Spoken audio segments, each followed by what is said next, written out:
There's a beach blonde girl with the records on, and a smile on her face like she knows what's up. Whoa, well if she don't care, then I don't care. She's a new tattoo that I won't forget. The sun-kissed skin shining on forever. I don't wanna wait for the endless summer. I don't wanna wait, no I don't wanna wait. I don't wanna wait, no I don't wanna wait. I don't wanna wait, no I don't wanna wait. Hey guys, it's Erin. I'm back with the Century. Hello. So, for people that don't know you guys, There's 4 people who don't know us. Jeez, that's 4 too many. Introduce yourselves and instruments that you play. I'm Joel and I sing. I'm Alex and I play piano. I'm Sean, I play guitar. That's really weird. Look at you while I say that too. Wow. So, you guys released a single a little bit earlier this summer, Yeah. and you're working on more new music, right? That's correct. So, what can people expect to hear from the new stuff compared to some of the older stuff? It's most certainly poppier, dancier, Bigger. More luscious. more luscious.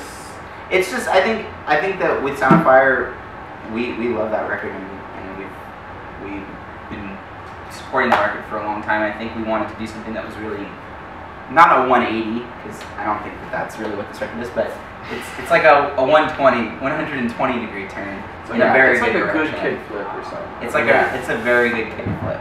Yeah. Yeah. Okay, cool. So, what is your favorite song off the new record? I don't know if we can say. We can't really say because we don't want to ruin the surprise. We want it to just be like they get it all at once and hopefully they're blown away, but we'll see about that. Or completely disappointed. Or really disappointed. Or very disappointed. It's really one or the other. They'll either Black or really white. be disappointed. Yeah, it's very night and day. Yeah, but so we don't want to spoil the Spoil the surprise? yeah. Yeah. Alright. Well, what is one of your favorite songs that you've written just like in the course of being in a band together? I'm a big fan of Everywhere Everything, Mm-hmm. just because it was one of those songs where it came out of a day that nothing seemed like it was going to occur, and we didn't really have a song to kind of help bring the record together, and then all of a sudden the song kind of appeared, and sorry, it's hard to focus, and that song kind of just like all of a sudden happened in like 10 minutes. It was like a lot of the, pretty much more or less 95% of the song was there, and it just seemed like it just like appeared. And I feel like sometimes those are the best songs that kind of happen very organically in the moment and happen really quite quick. So I think my favorite would be I think my favorite would be one that's unreleased, but of the released, I like Sound of Fire still. Yeah, probably the same because it's one of the songs that really like molded the record together, or at least set the path for what the rest of the record would be. yeah. Okay, cool. So the show is Hometown. So what's it like kind of being surrounded by all of your friends that play music along with you and Well, you getting know- to hang out with everyone and see everyone? It's funny, this is like one of the first shows in a long time that we've done at home where no one's really been around. Yeah. Everyone's out of town for the first time, which is kind of funny. There'll be the cast of, but I don't know, it's nice. I mean, it's very supportive. It's a small community. There's not, everyone thinks that there's a ton of bands, but there's really not a ton of bands, but they're There's just not a very whole lot. close. And it's not really a competitive thing, I don't think, at least. No, With it's the just Arizona band. It's like everyone supports each other, and that's nice. You guys all know each other because I know, like, I see someone at one show and then I see you guys supporting someone else at another show, so it Yeah. seems very supportive. Yeah, we definitely. I mean, we will every time the Maine or Whenever they need Rocket like or a shoulder to Somerset. cry on, I'll drive to them at 3 in the morning, whatever. And they'll do the same. So, what are you most looking forward to about going out on tour again? Just going on tour again. Yeah. It's been a while. We took a hiatus because we were working on the record and figuring out a lot of our situation. It evolved very quickly, and we this is our kind of run back into everything. And I mean, we got about 2.5 months of shows on the books. Yeah. I don't know if that's the right term. Yeah, it's been too long. So Yeah. it's nice to flip out of recording mode and get back out on the road again. Yeah. What's your favorite moment about like a live show? Like, is it fans singing back to you? Is it just standing and watching everyone? For me, it's fans singing back. I don't know. For me, I think it's more just like I really enjoy just that. It's not just the singing back aspect, just the raw energy of these. Sometimes when you play some of the smaller places and venues, and there are people right up to your face and like right there, you can like physically feel the energy from both sides like colliding at the same time. It actually feels like you're experiencing something special, you know, and you're experiencing a moment that that will be unique to that day. And I think that's the live aspect that I miss from being in the studio. It's like you hit record and then you'll record the same part 10 times until it's perfect. And here it's like the mistakes and the improv things that happen are what make it a performance, what make it exciting. So Yeah. Ditto. So, what are you guys planning on doing? Because I know you said you're touring for like 2 months or whatever, 2.5 months. After that, what's kind of the plan for the rest of this year into next year?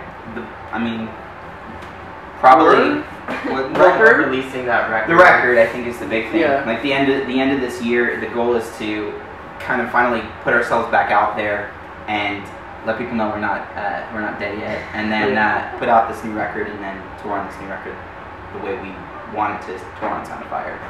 So, And then rinse, repeat. That's a typical cycle. Yeah. So, if you guys can bring anyone out on tour with you, who would be? Well, we're very fortunate that we're friends with some really awesome bands, and we're getting to take out Mr. Austin Gibbs, who's performing tonight. Yeah. It's a little hint of the Gibbs. Little And the main he's absolutely awesome. The main guys are friends awesome. taking us out. Yeah, they're taking us out. So who will we take out? I mean, gosh, there's some I feel like it's gonna ridiculous sound bands.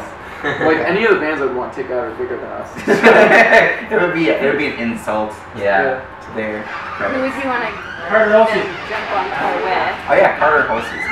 Carter Who would we want to jump on tour with? Oh my gosh, that list Killers. That list is way too long. The Killers for me. Yeah. They're on tour right now. We'll give them a call. What are we doing? Why are we here? Why are we at Martini Ranch then? So, social network-wise, because I know that's a big part of how smaller bands kind of stay in touch with their fans, let them know what's going on, and really keep that connection alive. Who's the biggest into social networking out of the three of you? I'd say Joel and I are pretty neck and neck with that stuff. We compete. The kid's Alex pretty- has gotten pretty heavy into the producing side of the music stuff, and that is incredibly tedious and time consuming. Which social networking can be that as well, but I think Joel and I are pretty. I'm fascinated by it, especially from the international aspect. It's like the fact that 10 years ago you couldn't simply go, oh, I'm gonna go hit up this person in China, and now this person in China knows your entire catalog of music, and it's so one-on-one. Whereas before it was like there's this veil of like bands are here and fans are here, and now you can contact a fan directly with the click of a button. That's a totally different experience in it. There's an intimacy to the music when you know exactly where it's coming from and who's saying it. Yeah. Even like the stuff that we've had a lot of success with the Philippines, and that's all through. I mean, there's no way we could have had anything out there without. It's crazy to like show up to a country you've never ever toured to before, and then have like a couple thousand fans like waiting there for you, and that's all because of the internet. It's bizarre. I feel like almost in some of the foreign countries too, some of the fans are even more supportive of the American bands over there than like their own fans Well, over I here. think that what happens is like and I'm sure a lot of bands are facing this. Like touring the U.S. is really hard right now for bands because you basically have oversaturated this market of being in the U.S. and being able to just like access music all the time. You constantly like. It's going to be an awesome show tonight, but these fans have had the opportunity to see us 8 times, and it's awesome that they come back and back and back, and that's we're very grateful for that. But a lot of these fans only will see us once in 2 years or once in a lifetime, or they view it that way, and so the connection to the band is so much greater because the anticipation is so much greater, I think. So. Right. So what's one country that you guys have wanted to play a show in that you haven't gone to yet? I think we're going. I think we're over the course of this of September. We are going to hit. I think everyone's favorite Paris is a big one that we're fortunate enough to Paris, play. UK, Japan Italy, would be cool. and Yeah. Singapore. I mean, honestly, I'm not gonna complain too much. We're fortunate enough. Yeah, we're not gonna go here. We'll go. Yeah. We're just lucky to do it at all. So. Yeah. Awesome. So I guess lastly, like, what's just the biggest goal you guys have with your music in general? Like, if you could accomplish one thing, if this were all the end tomorrow, what would it be? I mean, for me personally, it's just songwriting and music is my medium of expression, and it's more my outlet for that.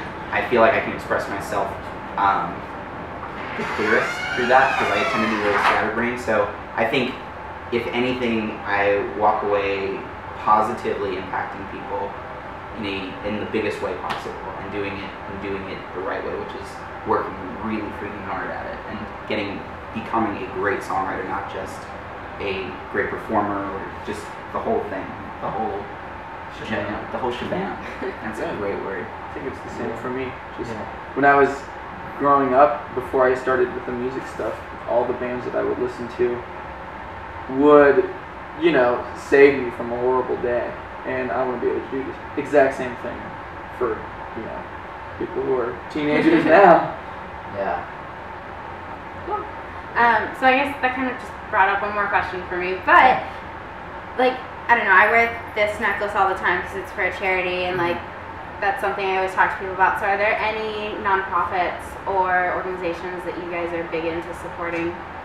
I'm big on the ASPCA because I just think it's amazing what they're doing for animals, and they're not as extreme as some other organizations. So, yeah, I'm a big animal lover. I mean, for me, it's kind of diverse, but lately, kind of learning a little bit more about some of the Alzheimer's stuff.